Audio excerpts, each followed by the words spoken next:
ကဲဒီနေ့တော့စားချင်လို့နဲ့ငါးကောင်းချင်ကိုချက်လိုက်အောင်မယ်နော်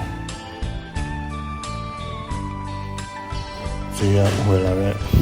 ကစုံရိုးလီရဲ့ချမောင်ရဲ့ပြီးတော့မြေရဲ့လူတီးနည်းနည်းရဲ့ဒီတခြားစေချမောင်ရဲ့ကိုအရွက်ချွေမယ်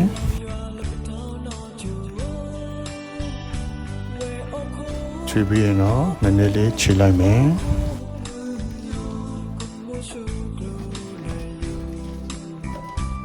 မြပြုတ်လည်းအနေတော့ချောင်းသေးလေးလီမယ်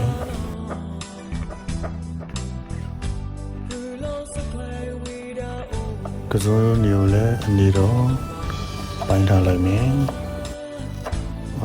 လီထားပြီးရင်တော့တေချာရေးစေပါတစ်ခါတလေသဲတွေပါတတ်ပါတယ်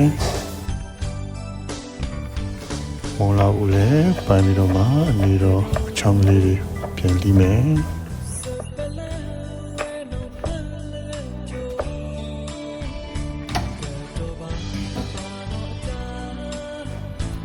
ငါးကောင်းလည်းတေချာရေးစေပြီးတော့မှ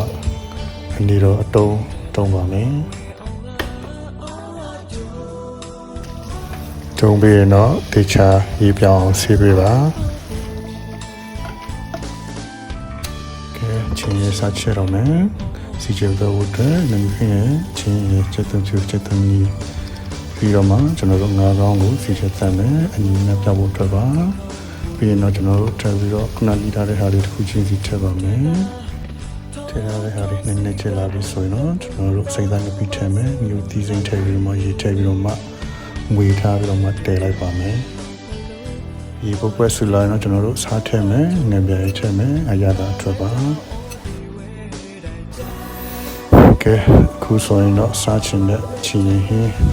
ရပါပြီအခုကတော့ငပိဖြောဖို့အတွက်ရုပ်သီးစင်းရဲ့ချင်းနေရဲ့ကျုံချူရဲ့ပြီးတော့နှင်ထားတဲ့ငါးနေနဲ့ကျွန်တော်တို့ထောင်းပါမယ်ထောင်းပြီးလို့ညလာတဲ့အခါမှာတော့ကျွန်တော်တို့ခွက်လေးတွေထည့်ပြီးတော့မှငပိထည့်ပြီးတော့မှငွေလိုက်ပါမယ်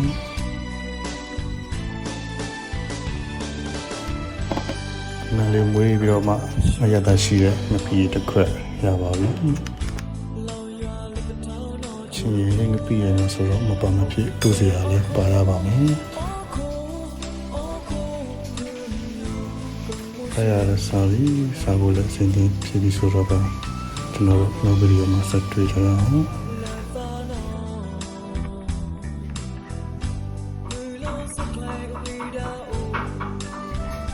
See you